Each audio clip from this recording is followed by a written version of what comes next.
O dia do casamento dele chegou como uma noite sem lua, com o som baixo de um órgão distante e o cheiro de incenso insistente que parecia atravessar a pele. A igreja estava impecável, cada pedrinha de vitral refletindo um mundo de promessas que ainda não haviam sido cumpridas. Eu cheguei cedo, entrei pela porta lateral e o silêncio me engoliu de uma forma que só a memória sabe fazer. Um silêncio que pesava, que dizia mais do que palavras poderiam dizer. Sentei-me no fundo, no último banco, onde as sombras se agarravam às almofadas roxas como se fossem pequenas parceiras de dança. A multidão se agitava na frente, cores que desciam pelas arquibancadas como um rio de vestidos e ternos. A mulher da frente, a mãe da noiva, o homem da frente, o pai do noivo, todos ocupavam lugares que, para mim, pareciam mais uma declaração de onde cada um deveria estar, do que um espaço aberto para quem ali estava apenas para testemunhar uma nova história. O meu filho entrou na igreja à frente, seu sorriso contido, como se segurasse uma vela que não permitia que a chama tremesse. Eu o vi, não com os olhos de alguém que ama de modo incondicional, mas com o olhar de alguém que tentou, por longos anos, apagar parte de si para caber no mundo dele. A noiva apareceu ao lado dele, uma figura que eu reconhecia apenas através das fotografias que passaram pela nossa casa e pelas conversas sussurradas que jamais consegui manter inteiras.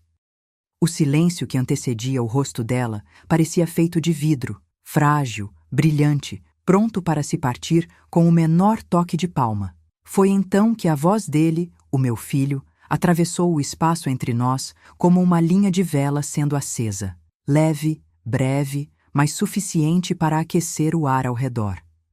E a frase que ficou gravada na minha mente, aquela que permaneceu como uma marca que não quer curar, foi o que ele sussurrou para mim quando nos dirigíamos aos bancos finais, que os da frente eram para a família importante. Eu senti o peso dessas palavras, não apenas pelo que significavam, mas pela distância que criavam entre a minha presença e a celebração que se desdobrava diante dos olhos de todos.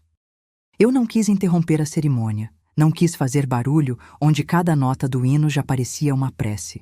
A cada passo que ele dava em direção ao altar, eu me via caminhando para trás, para o recesso do meu próprio passado, levando comigo uma bagagem de dias que pareciam ter extraído de mim tudo o que eu ainda tinha de último fio de esperança.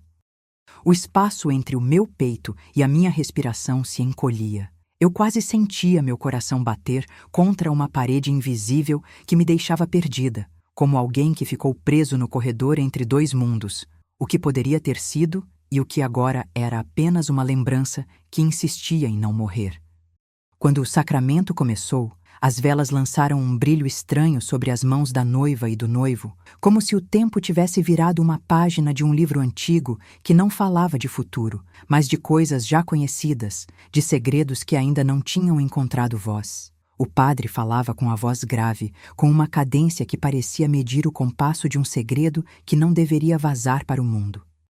E eu, ali, cada vez mais perto do fim da minha própria linha de visão, pude sentir a presença do meu passado como uma figura que se recusa a sair do quadro, mesmo quando todos ao redor fingem que a história começou naquele instante. O noivo, meu filho, olhou para mim apenas uma vez, naquela rápida piscadela de quem se lembra de alguém que ficou para trás no tempo.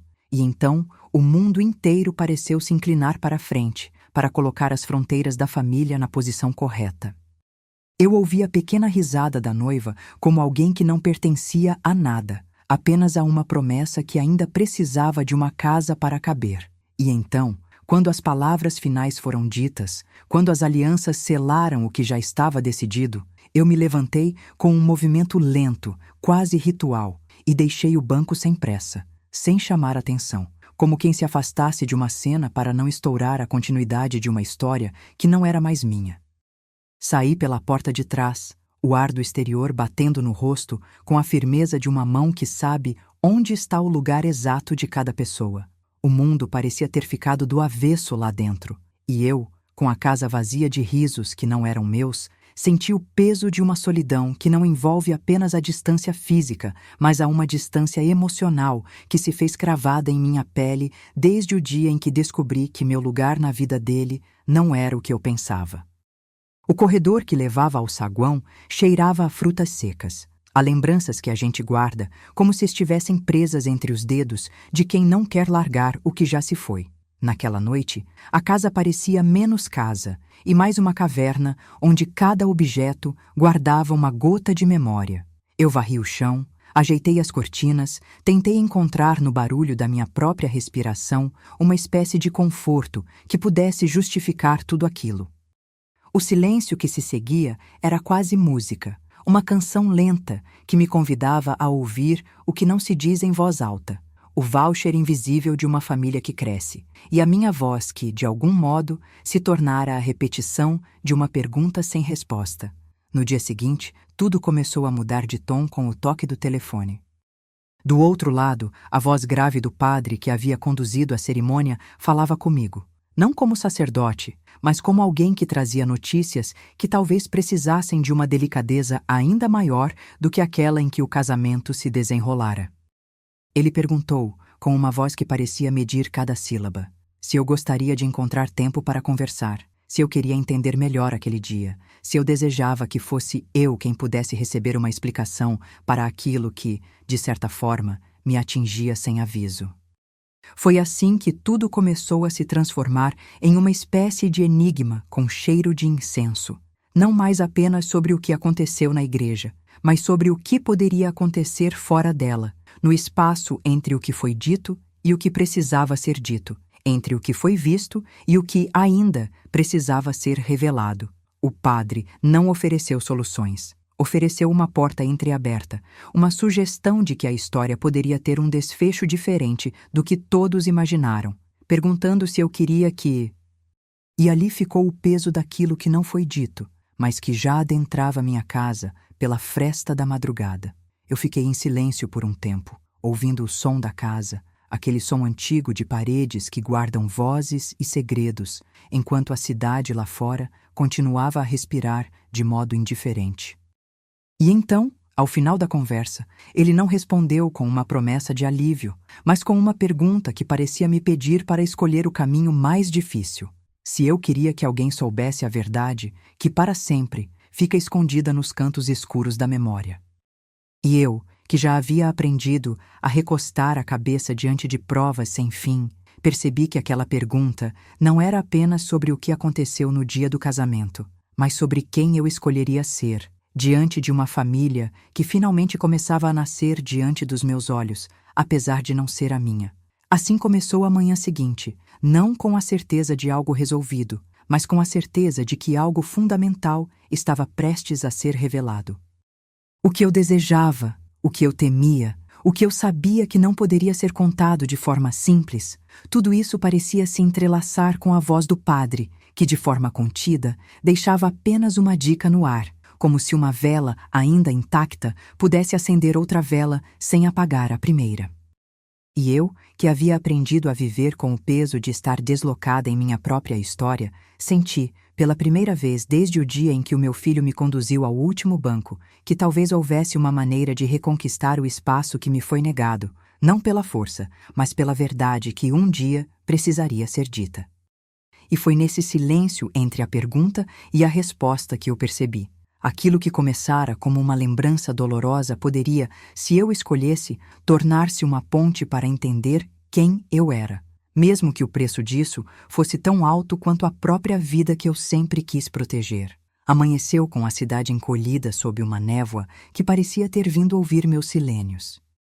O relógio da cozinha marcava uma pressa que não era minha. E eu, ainda envolta na teia de ontem, percorri cada canto da casa como quem procura uma peça que possa, de algum jeito, encaixar a minha própria história de volta no quadro.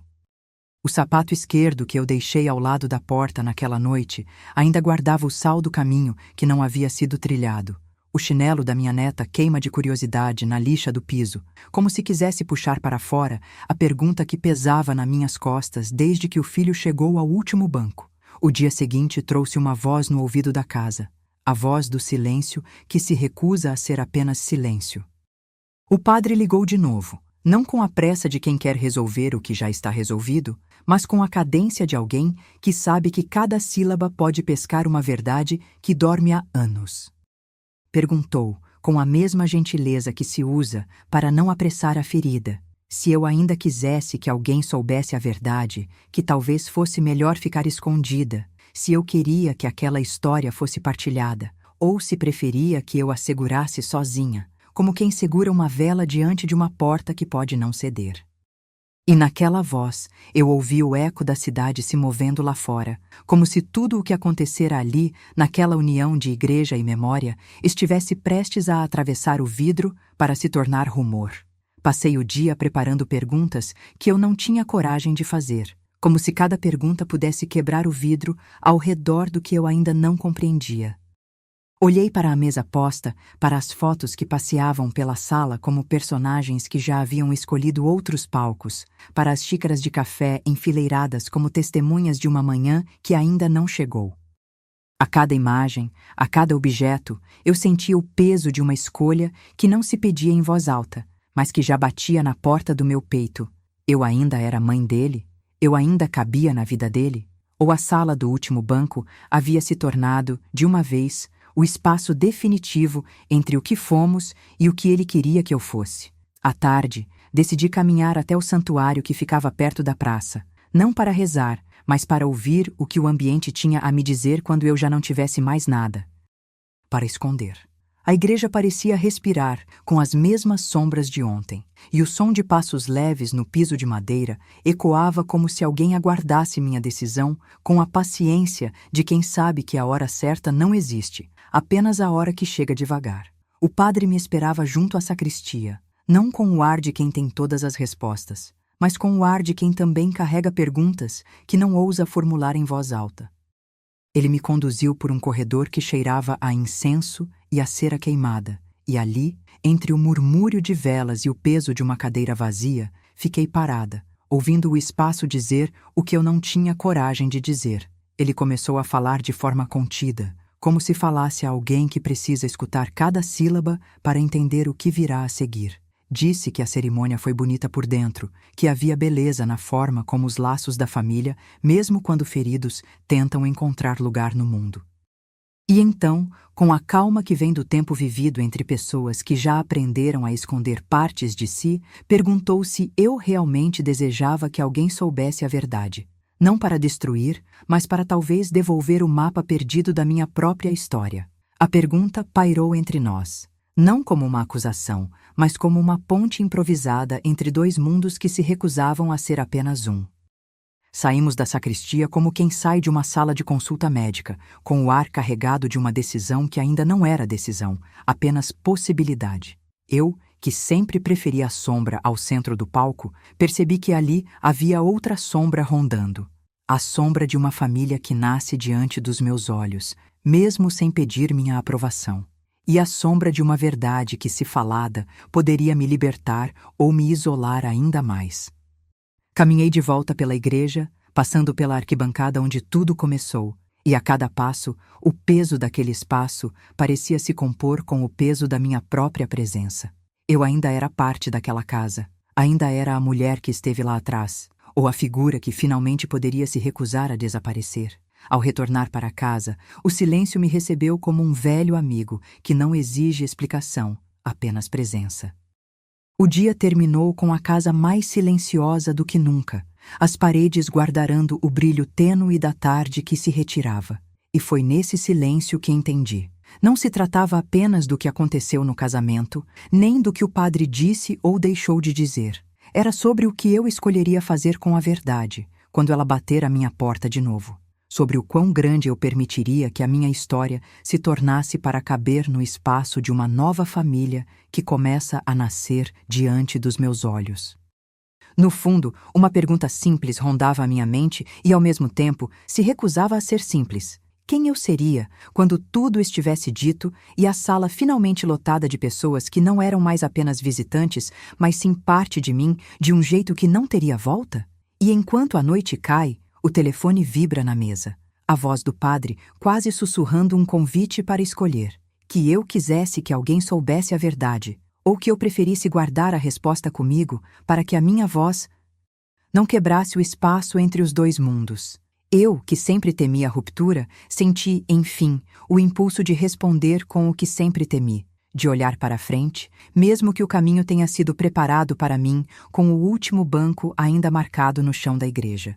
E sem saber ao certo que caminho me reservaria a próxima esquina, percebi que a verdade, por mais pesada que seja, talvez fosse a única ponte capaz de me devolver o lugar que eu jamais deixei realmente partir. Ok. A manhã seguinte trouxe consigo o peso de uma promessa que ainda não era promessa, apenas o contorno de uma possibilidade que brilhava de leve, como a lâmina de uma faca que não corta ainda, mas que aponta para onde está a carne. Eu caminhei pela casa, e o ar tinha o aroma antigo de madeira encerada, de jornal escondido entre as gavetas, de lembranças que se alimentam da rotina para não morrer. O telefone não tocou sozinho. Eu estava esperando, mesmo sem saber o que iria ouvir quando finalmente isso acontecesse. Foi então que o padre ligou de novo, não com a pressa das soluções rápidas, mas com a paciência de quem sabe que uma verdade não se impõe, se oferece. A conversa caminhou pelo mesmo terreno áspero de sempre, não para julgar, mas para abrir uma fresta na parede que eu havia erguido ao redor de mim. Perguntou, com aquela cadência que parece andar de mãos dadas com o tempo, se eu ainda desejava que alguém soubesse a verdade que não cabia mais dentro do silêncio que me pressionava o peito. E, pela primeira vez desde o dia do casamento, senti que o peso da resposta não era mais apenas meu, era também dele, do meu filho, da história que ele vestia com orgulho e que, sem me perguntar, me mandava para trás para que eu observasse de novo o altar. Conversa após conversa, o padre se tornou para mim uma espécie de ponte que não levava a lugar nenhum, mas me calçava os próprios passos para atravessar o espaço entre a minha verdade e aquela que o mundo parecia esperar que eu guardasse. Ele disse que a cerimônia fora bonita, não apenas pela solenidade, mas pela presença de uma família que, mesmo ferida, tentava caber no mundo. E então, com o cuidado de quem namora as palavras antes de deixá-las sair, perguntou se eu realmente desejava que alguém soubesse a verdade, não para me derrubar, mas para que o mapa antigo da minha vida pudesse encontrar o caminho de volta para o meu próprio peito. Aquele dia me deixou sozinha com a cidade lá fora, que parecia respirar por entre as frestas das cortinas, ouvindo meus passos lentos na sala de estar, o ranger do piso como se a casa respirasse junto comigo. Abraçar a verdade, pensei, não é destruir a ponte que me separa de ele, é tentar construir uma passagem onde nenhuma parte do meu coração precise ficar de fora. O problema, porém, era que eu não possuía o mapa inteiro da minha própria história. Havia lacunas, buracos, perguntas que doíam mais do que as respostas poderiam curar. E era exatamente nessas lacunas que o vento pareceu soprar, a cidade segurou a respiração por um instante e eu senti surgir, pela primeira vez com clareza, uma decisão que não poderia mais ser adiada. Eu iria até o meu filho, eu iria até a verdade. À tarde, caminhei pela praça, o chão úmido pela chuva da manhã, ainda exalando o cheiro de terra molhada. O santuário próximo à praça, que sempre me devolvia uma espécie de silêncio sem culpa, chamava-me com a força de um convite que não se pode recusar. Entrei, não para rezar, mas para ouvir o que o ar dentro daquele espaço tinha a me dizer quando tudo lá fora já tinha sido dito demais. O padre não estava ali, mas o ambiente carregava a mesma pressão suave de uma conversa que não precisa de palavras para ser entendida.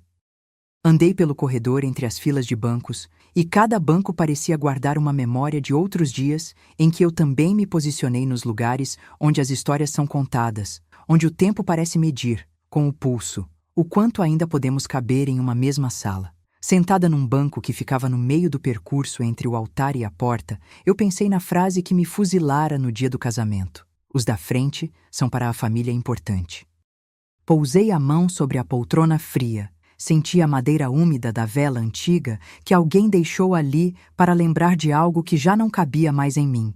A ideia de que a frente era para uma elegância de linhagem e de pertencimento sempre me soou como uma casa que se recusa a abrir as portas para quem ousa entrar sem autorização.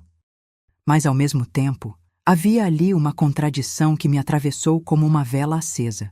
Se a frente era para os que já vieram antes, então, talvez a minha presença, de algum modo, ainda tivesse o direito de existir naquilo que ainda poderia nascer.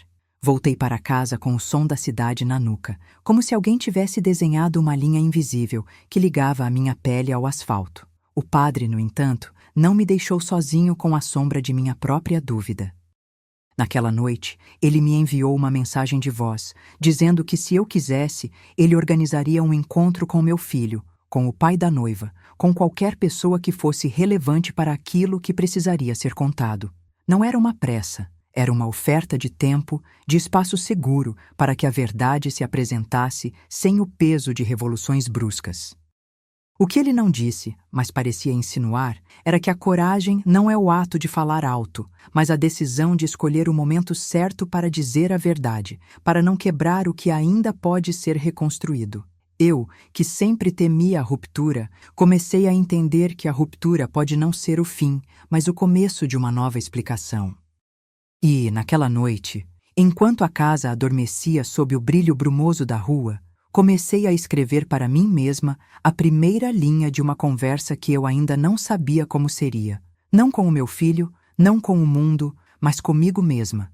Se eu pudesse dobrar o tempo, o que eu colocaria na frente e o que eu decidiria manter no último banco, para que, no fim, a sala inteira pudesse respirar sem culpa. No caminho para o silêncio que viria a seguir, uma última imagem ficou gravada na minha cabeça. O rumor leve de passos no corredor da igreja, a claridade do incenso pairando no ar como se já soubesse da minha decisão, e o peso de uma verdade que, se não for dita, pode tornar-se a sombra que eu carrego por toda a vida. E eu percebi, com uma clareza que quase dói, que não se trata apenas de quem sentou nos bancos dianteiros ou traseiros, mas de quem sobreviveu a cada escolha que a vida exigiu, sem nunca abandonar o sonho de reconquistar o próprio lugar no mundo, mesmo que esse lugar tenha por longo tempo sido apenas a lembrança de um último banco. E assim, com a noite derramando-se pela casa como uma tinta escura, decidi que aquela história ainda precisava ser contada, não para destruir, mas para construir, não para apagar, mas para iluminar o que ficou escondido entre as paredes, entre as vozes que falam baixo, entre as verdades que pesam, mas que, se ditas na hora certa, podem abrir portas que até então estiveram sempre fechadas. E, enquanto o sono finalmente me tocava os olhos, uma pergunta antiga voltou a me visitar, suave e implacável. Que caminho eu escolheria daqui em diante para que minha relação com ele pudesse respirar sem o peso de um último banco que de tanto medo eu quis manter como se fosse um segredo sagrado? Ok. A decisão não veio como um raio cortando a manhã, mas como uma sombra que se alonga devagar até tocar a pele. O peso da palavra que ainda não foi dita, o peso da possibilidade de que todo o resto pudesse mudar, entrou na minha casa sem pedir permissão. Eu soube, então, que aquela calma que eu buscava não vinha de nenhum acerto, mas de uma escolha, aceitar a ponte que o padre oferecia, mesmo que o mapa da minha própria história ainda estivesse manchado de incerteza. O telefone voltou a tocar e o toque parecia uma respiração que não cedia. No visor, o número do padre piscava como uma vela que se acende sem pressa. A voz dele veio em tom de convite, não de ordem. Ele poderia organizar um encontro com meu filho, com o pai da noiva, com quem fosse necessário para que a verdade pudesse aparecer sem destruir nada no caminho. Perguntou, com aquela cadência que faz as perguntas parecerem calmarias, se eu ainda desejava que alguém soubesse a verdade, ou se preferia que eu segurasse a resposta comigo, como quem segura uma vela diante de uma porta que pode não ceder. E pela primeira vez desde o dia em que deixei o último banco, eu ouvi meu próprio coração responder: eu vou até ele, vou até a verdade. Conversa após conversa, o padre tornou-se para mim uma ponte que não levava a lugar nenhum ainda, mas que calçava meus passos para atravessar o espaço entre a minha verdade e aquela que o mundo parece esperar que eu mantenha escondida. Ele falava de uma cerimônia bonita dentro de casa, não apenas pela solenidade, mas pela presença de uma família que, mesmo ferida, tentava caber no mundo. E, com a delicadeza de quem sabe a hora certa de cada palavra, perguntou se eu realmente desejava que alguém soubesse a verdade, ou se preferia que o mapa antigo da minha vida encontrasse o caminho de volta para o meu peito, sem que ninguém mais precise cercear o meu nome. À noite, sentei na varanda como quem espera que a cidade leia meus pensamentos de lá para cá. A chuva fina tinha parado, deixando na madeira da cadeira o cheiro úmido de terra que não é terra, mas memória.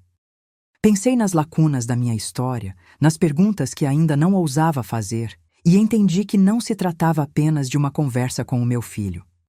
Era uma conversa comigo mesma. Até onde eu estaria disposta a caminhar para que o espaço entre dois mundos pudesse respirar sem culpa?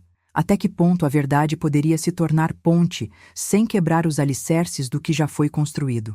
No dia seguinte, decidi que iria até o santuário próximo da praça. Não para rezar, mas para ouvir o ambiente falar comigo. O ar carregava o corpo daquelas perguntas que não se dizem. O chão de madeira guardava passos de quem já esteve aqui antes de mim. E cada banco parecia assinar uma ata antiga. Frente, família, pertencimento, perdão. Quando entrei, o padre não estava, mas a presença dele ainda parecia pairar no ar, como uma vela que não se apaga quando o mundo muda de direção. Cheguei ao corredor entre as filas, onde as respirations do espaço acalmam os ventos do coração, e sentei no meio, entre o antigo e o agora, entre o que e o que ainda pode ser. Foi ali, sentada naquele ponto médio, que a frase que me fuzilou no dia do casamento voltou a atravessar minha mente. Os da frente são para a família importante. Não para me excluir, pensei, mas para me fazer entender que o pertencimento é um mapa que não cabe em uma única casa. O peso dessa constatação não me abatou. Pelo contrário, abriu uma fresta de coragem. Eu ainda posso estar presente, ainda posso ter voz, ainda posso exigir uma ponte que não mequeje com o que ficou para trás. E, como se o próprio santuário tivesse ouvido, o padre deixou um sinal na sombra da sacristia, a possibilidade de uma reunião com meu filho e com o pai da noiva, para que a verdade pudesse aparecer na hora certa e no tom correto. Ao retornar para casa, minha mensagem para o dia seguinte já não seria apenas um suspiro de desejo, mas um plano em construção. O padre iria organizar o encontro. Eu iria preparar o terreno. Pensei em uma carta curta, direta, sem rancor, mas com a firmeza de quem sabe o que precisa ser dito para que a sala inteira respire sem segredos. Pensei em perguntas que pudessem abrir espaço, não para ferir, mas para mapear o que cada um ainda tem medo de encarar. Pensei, sobretudo, na minha própria coragem. Não é fácil atravessar a sala do último banco para chegar à frente, mas é exatamente ali que a história pode se reescrever sem apagar quem eu fui. A noite caiu lenta, como se a cidade também tivesse segurado a respiração para me ouvir. Encontrei o silêncio onde ele fica quando as palavras não chegam sozinhas. No canto da sala, na margem do barco, na moldura da porta que não cede. Enviei a confirmação ao padre, aceitei a reunião, guardei a minha decisão em uma caixa de memórias e uma promessa. Vou falar, sim, não com raiva, mas com a verdade que pertence a mim, tanto quanto pertence a ele. Vou dizer o que ficou por dizer, na hora certa, para que qualquer outra coisa que precise nascer, possa nascer sem apagar o que já existe entre nós. O encontro aconteceu na sala de reuniões da casa paroquial, um espaço que cheirava a madeira antiga e a vela queimada, onde cada fresta parecia guardar uma pergunta que ainda não havia saído do lábio. A mesa, polida pelo uso de muitos encontros, refletia uma paisagem de sombras. Cada cadeira era uma testemunha muda de uma história que ainda não sabia qual seria o seu próximo capítulo. A luz de fim de tarde filtrava pelas janelas estreitas, desenhando traços dourados na madeira e lembrando que o tempo, mesmo quando quer ficar parado, insiste em atravessar qualquer parede com a certeza de quem sabe onde está cada segredo. Eu cheguei primeiro, como quem acende uma vela em frente a uma porta que pode se abrir ou se fechar sem aviso. O filho entrou logo atrás, o rosto marcado por uma síntese de ansiedade e firmeza, como quem aceita caminhar para dentro de uma câmara onde cada palavra pode pesar mais que a própria respiração. O pai da noiva chegou logo depois, com a gravidade de quem carrega não apenas a responsabilidade de uma família, mas o peso de um legado que não admite mal-entendidos. Pertencimento é uma casa com janelas, não uma fila de assentos de onde se observa sem se deixar ver. O padre ocupou o centro, não como juiz, mas como arquiteto da conversa. A voz dele manteve o ritmo que já conhecíamos, lenta, contida, sempre firme onde precisava, sempre suave onde era preciso manter a ponte. Ele abriu a reunião, lembrando que o objetivo não era desfazer o que já havia sido construído, mas permitir que o que foi ameaçado pudesse respirar outra vez, sem que ninguém tivesse que renunciar ao seu próprio lugar. E então foi iniciando o giro das perguntas, cada uma medida como se fosse uma peça de vidro que precisa ser posicionada com cuidado para não se cortar. Quem ainda precisa ouvir a verdade para não perder o mapa? Ele questionou, olhando para cada um de nós com a paciência de quem sabe que a verdade não é uma bala que atravessa paredes, mas uma corrente que pode unir ou quebrar conforme o modo como se alinha as forças. O filho manteve os olhos baixos por um instante, como se a responsabilidade pesasse nele em todos os sentidos, e respondeu que ele desejava que a verdade chegasse, embora pudesse doer, que a relação com a mãe fosse reconstruída não como um desfecho, mas como uma ponte que se cria à medida que se caminha. Eu, sentada ali entre memória e decisão, notei como o pai da noiva observava a minha presença com um silêncio que parecia medir cada respiração. Ele falou de tradições, da importância de passar adiante uma herança que não é apenas de bens, mas de vínculos que mantêm uma casa de pé mesmo quando as paredes parecem sussurrar que alguém não deveria caber ali. Disse que a casa dele sempre foi um lugar de onde se olha para frente, com cuidado para não ferir quem ficou para trás. Que a pergunta que importava não era apenas quem senta à frente, mas quem ainda pode ser parte de tudo aquilo sem ter de pedir licença para existir.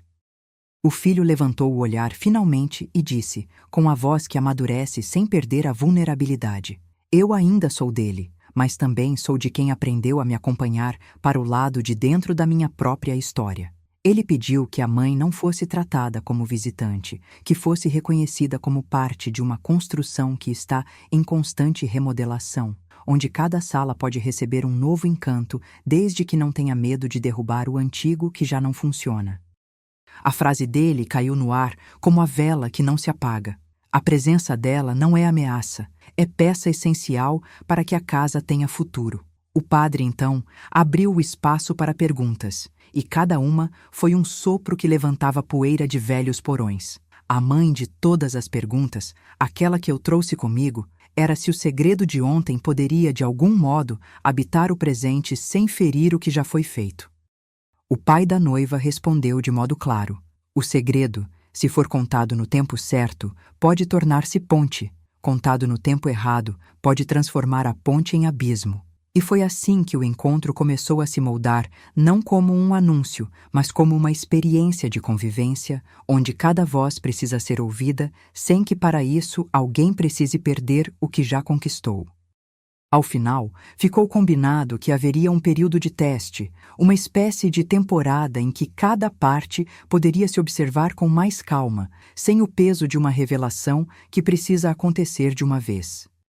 O padre pediu que eu apresentasse na próxima reunião uma carta onde eu dissesse exatamente o que eu precisava ouvir e o que eu estava disposta a oferecer em retorno. A minha presença, sem ressentimentos, a minha verdade, sem ansiedade de romper. O meu tempo para que a construção pudesse caminhar sem pressa, mas com direção. O filho confirmou que compraria o tempo necessário para que eu pudesse redescobrir o meu lugar, sem que isso significasse apagar quem eu fui. E o pai da noiva, pela primeira vez, assentiu com a cabeça, não como quem concede um favor, mas como quem reconhece que, afinal, uma família não é apenas quem está de frente na igreja, mas quem permanece, mesmo para trás, quando o silêncio sabe que o futuro está por nascer. Saí daquela sala com o peso leve de algo que pode, sim, ser reconstruído, sem apagar o que já existiu. O ar da rua parecia diferente, como se o céu, ao descer sobre a cidade, tivesse escolhido ouvir cada palavra que deixara de ser sussurro para se tornar ponto de encontro. O sino distante, que costuma anunciar o começo de uma nova hora, tocou baixo, pausado, sugerindo que a história ainda está em aberto e que a próxima página pode ser escrita por todos nós, juntos, sem que alguém precise ocupar o último banco para sempre. Enquanto caminhava para casa, a sensação de que a verdade pode nascer de uma reunião em tom brando me acompanhava como uma sombra que se move devagar, mas não sai do lugar, esperando a hora certa para se tornar ponte real entre dois mundos que ainda não sabem como caber na mesma casa. A sala de reuniões ainda guardava o eco daquele acordo pouco definitivo, como se os passos tivessem ficado presos entre o piso e as paredes, esperando a próxima onda de palavras para ganhar forma. Saímos juntos, porém, cada um pareceu caminhar em seu próprio corredor, com o peso das perguntas ainda pairando sobre o ar. O padre não se precipitou em frases finais, deixou apenas a sutil promessa de que o próximo encontro traria resposta, mas não resposta rápida. Eu, que entrara com a ideia de manter o silêncio como aliada, saí com uma ideia diferente. A verdade precisava de um espaço onde pudesse respirar sem que ninguém esmagasse o ar ao redor.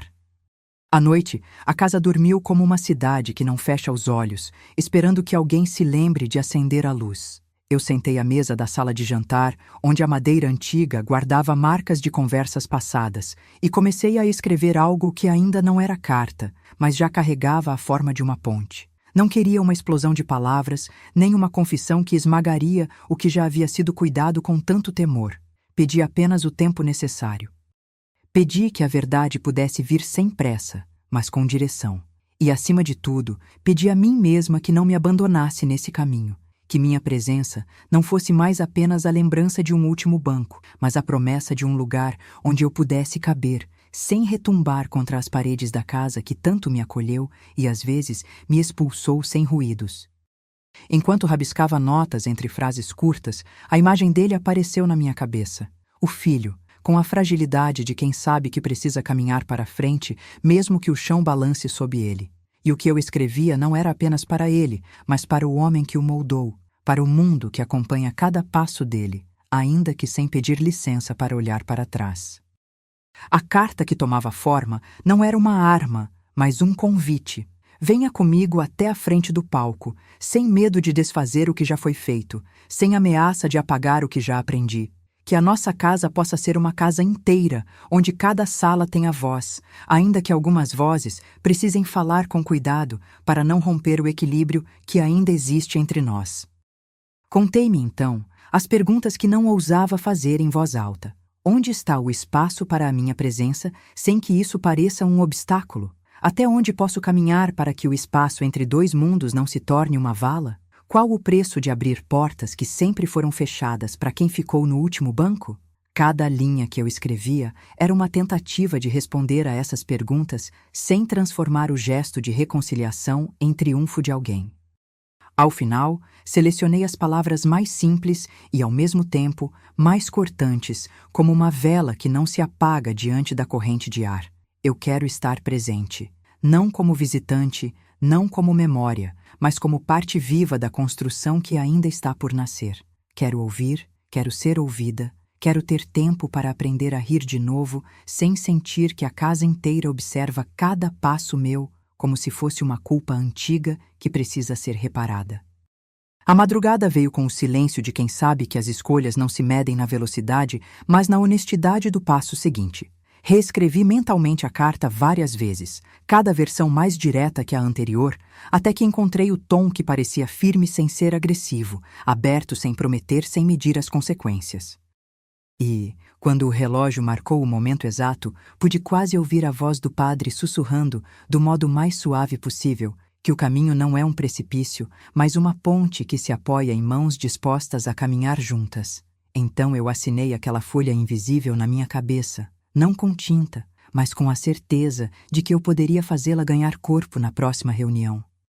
Amanhã, pensei, eu deixarei claro o que demandarei para que a casa possa respirar sem o peso de antigas exclusões, presença constante, respeito pelas lacunas que ainda existem entre nós e, sobretudo, tempo. Tempo suficiente para que cada um de nós possa se reconhecer de novo, sem que a memória do último banco continue ditando as regras de como devemos nos comportar diante um futuro que não cabe mais apenas em uma sala. E ao fechar o caderno, senti que a noite, com seu silêncio gentil, havia ouvido cada linha que eu escrevera e, quem sabe, começado a guardar no bolso a semente de uma mudança que ainda está por nascer. Voltei-me para a janela, onde a cidade parecia adormecida sob uma manta de luar e chuva que já cessara. Ouvi o ranger suave da casa respirando comigo, as mínimas notas de uma música antiga que falava de paciência e de coragem. E naquele compasso lento, entendi que o meu desejo não era apenas desfazer uma dor antiga, mas permitir que a vida dele, a dele e toda a sua história pudesse ganhar um lugar menos estreito, mais humano ainda do que eu ousava sonhar. O próximo encontro não seria o fim de nada, mas o começo de tudo. A minha presença, a minha verdade, o meu tempo. E eu estava pronta para isso, com a voz que ainda precisa aprender a ser ouvida sem trevas, mas já capaz de iluminar o caminho que algum dia nos conduziria de volta um para o outro, não em segredo, mas em uma casa que cresce junto. O encontro aconteceu na casa paroquial, mas não dentro de um espaço que pesasse com a formalidade de uma audiência. Era uma sala que parecia ter sido escolhida pela noite anterior, para guardar perguntas que ainda não tinham ganhado voz. A mesa, coberta por uma toalha simples, refletia a luz tênue das luminárias, e cada cadeira ocupada parecia carregar uma história que, de tão antiga, já pesava sem ruídos. O ar cheirava a cera queimada e a madeira antiga, como se a casa soubesse que ali se cruzavam vidas que precisavam ser cuidadas, não julgadas. Eu cheguei primeiro, com a carta que já não era apenas caderno, mas promessa em forma de palavras. O filho entrou logo atrás, não com o brilho de quem celebra, mas com a expressão de quem sabe que o peso da escolha precisa ser sustenido para não romper o equilíbrio. O pai da noiva veio, com a gravidade de quem carrega um legado que não cabe em um único discurso, e o padre ocupou o centro da sala, como quem desenha um mapa quando pareceria mais fácil seguir uma linha traçada por outrem. Ele abriu a reunião com o mesmo tom que já conhecíamos. O objetivo não era vencer uma batalha, mas permitir que cada voz pudesse existir sem surgir como ameaça. E então, como quem acende a vela mais discreta para que a luz não assuste, pediu que eu lesse a carta que havia escrito na noite anterior. A minha voz, ainda tímida, encontrou o movimento certo entre as palavras e a respiração. Disse, de forma simples, o que carregava no peito desde o último banco. Eu estarei presente, eu ouvirei, eu serei tempo quando o tempo faltar, eu serei ponte quando a sala exigir que alguém atravasse uma barreira invisível. O filho me olhou com uma mistura de nervosismo e alívio, como quem percebe que a distância entre dois mundos pode reduzir-se ao passo de um coração que escolhe não obedecer ao medo. Ele respondeu com a firmeza tímida que aparece quando se decide caminhar embora, a casa inteira pareça pedalar para trás. Eu quero que a minha mãe tenha espaço para existir na nossa vida, não como visitante, mas como parte de cada sala que formos ocupar no futuro. Não para apagar o que já foi, mas para somar algo que não cabia antes. O pai da noiva, sentado ao lado, falou com a voz de quem sabe que tradições podem sustentar uma casa sem sufocá-la. Disse que a casa dele sempre foi uma promessa de que o futuro não precisa esmagar o passado, que pertencimento é construção coletiva, que a frente não é apenas lugar de excluídos, mas espaço onde cada pessoa pode ter voz desde que haja respeito pelo mapa que já existe, e que, se a verdade for contada no tempo certo, pode tornar-se ponte, não cortina que separa. A cada fala, o padre ergueu pequenas pausas, como quem ajusta o brilho de uma vela para que a chama não se canse. Perguntou ao grupo o que cada um precisava ouvir para sentir que a casa poderia respirar sem segredos que puxassem para baixo o teto. O filho pediu clareza, que a verdade seja partilhada com cuidado, para que a construção de uma nova convivência não tenha que nascer do colapso de tudo que veio antes. A mãe da noiva, em resposta, revelou que o medo não era do passado se repetir, mas daquilo que ainda não estava dito ter o poder de remodelar o futuro sem que houvesse espaço para todos caberem. Eu, ao lado, senti a pele em contato com a gravidade do momento. Não era uma defesa, nem uma vitrine de sentimentos. Era a afirmação de que eu ainda existo, que a minha presença não precisa ser medida pela distância que ocupei no último banco. E pela primeira vez, com clareza, percebi que o verdadeiro objetivo não era convencer Nadi, mas abrir um caminho. um corredor que pudesse levar de volta ao nosso lar comum, sem que alguém precisasse renunciar ao que já era de cada um. O padre sugeriu um exercício simples, quase ritual. Cada um iria dizer, em voz baixa, uma coisa que ainda temia admitir, e em seguida escolheríamos uma resposta que não destruísse o que já foi construído, mas que pudesse ampliar o espaço para o que ainda viria. Foi como se a sala respirasse junto comigo, cada frase soprando uma fresta de luz sobre os cantos antes escuros. O filho falou de amor, de desejo de proteger a relação entre mãe e família sem que a distância continuasse a marcar o jeito como eles existiam na vida dele. A mãe da noiva confidenciou o receio de que o passado pudesse assentar-se novamente na cabeça dele como uma sombra que não deixaria nascer o restante da história. O pai da noiva, por sua vez, prometeu vigiar a linha tênue entre a preservação de uma herança e a abertura para novas formas de pertencimento. Ao final, combinamos algo que não soasse a acordo frio, mas a um ritual de cuidado. Haveria uma janela de tempo, alguns meses, não muitos, para que cada parte pudesse agir com a própria verdade, sem pressa, sem violência, sem a necessidade de provar quem estava certo ou errado. O padre, com o tom que havia utilizado desde o início, chamou a atenção para a importância do tempo. Não se trata apenas de dizer a verdade, mas de escolher o momento certo para que a verdade possa nascer sem ferir o que já foi capaz de se sustentar por tanto tempo. Saí do encontro com a respiração mais lenta, mas a cabeça menos pesada. A casa não parecia mais uma arena, mas um espaço onde a corda que segura tudo poderia ser esticada sem quebrar. No caminho até a porta, a distância entre o que fomos e o que podemos ser parecia menor, como se a sala tivesse ouvido cada palavra e decidido, de modo quase imperceptível, abrir uma fresta para o futuro.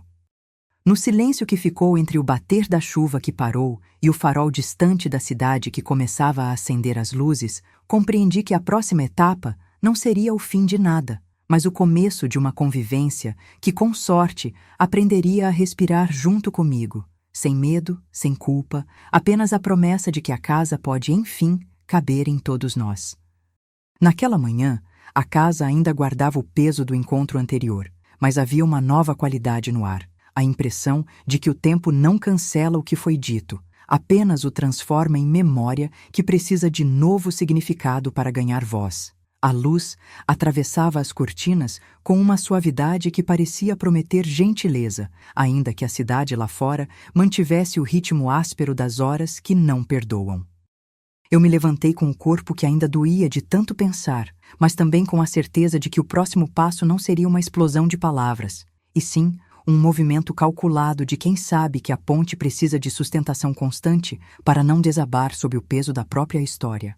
Passeei pela casa como quem revisita um mapa antigo, dobrando as esquinas de cada corredor para sentir onde o caminho poderia se abrir sem deixar feridas. A carta que havia escrito na noite anterior não era apenas uma promessa, era um desenho de como a casa poderia respirar de novo, com cada sala ocupada por vozes que até então aprenderam a falar baixinho para não incomodar o silêncio. Eu a guardei na gaveta, onde eu costumava guardar aquela voz tímida que, pouco a pouco, vinha ganhando coragem para se pronunciar sem tropeçar. Hoje, porém, não era hora de esconder as palavras. Era hora de alinhá-las com ações que pudessem se sustentar sem apagar quem já veio antes. À hora marcada, o padre enviou uma mensagem simples, quase seca, mas carregada do peso que a prática de tantos encontros confere a qualquer promessa. Vamos manter o espaço para o tempo certo. Eu entendi que isso não significava recuar, mas ajustar o relógio da confiança para que ninguém sinta o puxar de uma verdade que poderia esmagar a casa toda. O filho, agora mais parecido com o homem que ele desejava ser há anos, respondeu com a delicadeza de quem reconhece o valor de uma casa que ainda está em construção. Não apressaremos o que precisa de cuidado, mas manteremos o compromisso de estar presentes, de ouvir sem julgamento, de permitir que cada sala tenha voz, sem a necessidade de gritar para ser ouvida. O pai da noiva permaneceu em silêncio por momentos, como quem mede o espaço entre dois mundos antes de falar o que pode realmente abrir portas sem derrubar o que já existe.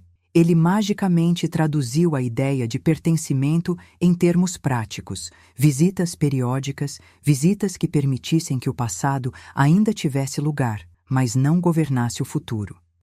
Foi ele quem sugeriu a criação de um ritual simples para os dias que virão.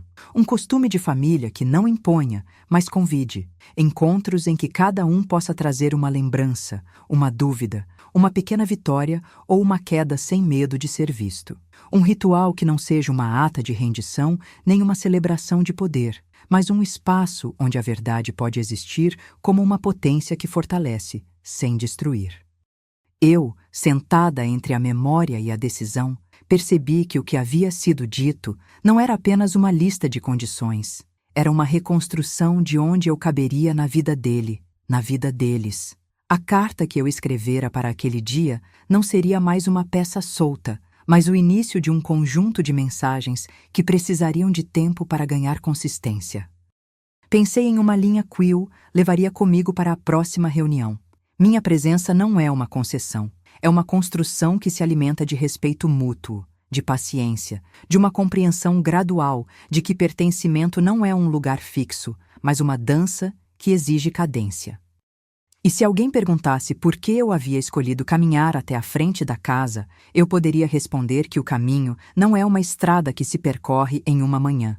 É um corredor que se revela passo a passo, com cada respiração calculada para não apagar o que já foi.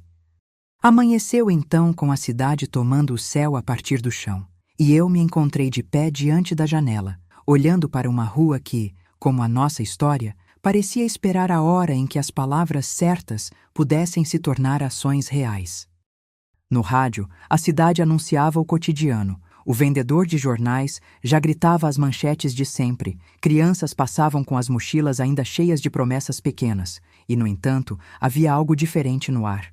A sensação de que o que estava sendo costurado nos encontros não era apenas uma ponte entre mãe e filho, entre pai da noiva e o que restou de uma antiga forma de pertencimento, mas uma ponte entre duas histórias que, por tanto tempo, aprenderam a falar em voz baixa para não perturbar as paredes. Decidi então ir ao encontro marcado, não com uma cartola de truques, nem com uma cartografia pronta, mas com a simplicidade de quem sabe que o segredo não está em revelar tudo de uma vez, e sim em permitir que a casa aprenda a respirar com cada nova voz que entra. Levei comigo a carta, não para impor, mas para mostrar que existe um espaço onde duas formas de amar, aquela que se move pelo tempo do filho e aquela que ainda carrega a memória de quem é mãe, podem coexistir sem destruir a delicadeza do que foi construído até aqui. Chegamos ao salão da casa paroquial com a luz morna que parece pedir desculpa por qualquer explosão que não tivesse surgido. Sentamo-nos em volta da mesa ampla, e o ar entre nós já não era apenas o ar de uma reunião, mas o ar de uma convivência que cresce, lenta, sem pressa. As palavras, quando vieram, não foram ruidosas nem ofensivas. Foram cuidadosas, como se cada frase precisasse de uma passarela para não tropeçar. O filho falou da sua vontade de manter o vínculo com a família de forma que ninguém precise se esconder atrás de uma fachada que não lhe pertence mais. O pai da noiva confirmou que o espaço entre os dois mundos precisava ser mantido vivo para que a casa pudesse seguir adiante sem que as paredes se tornem prisões.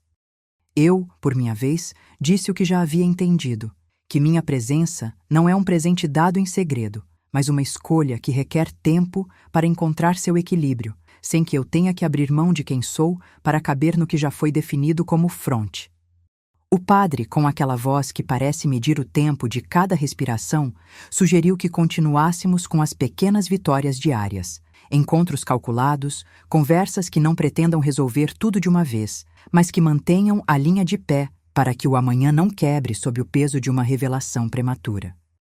E, ao final, ficou acordado que, quando a próxima reunião chegasse, cada um traria não apenas uma verdade, mas também um testemunho de que a convivência pode ser vivida como uma prática diária de respeito. Saí do encontro com o peito mais leve do que entrei, não porque tudo estivesse resolvido, mas porque o caminho parecia menos íngreme, menos drenante.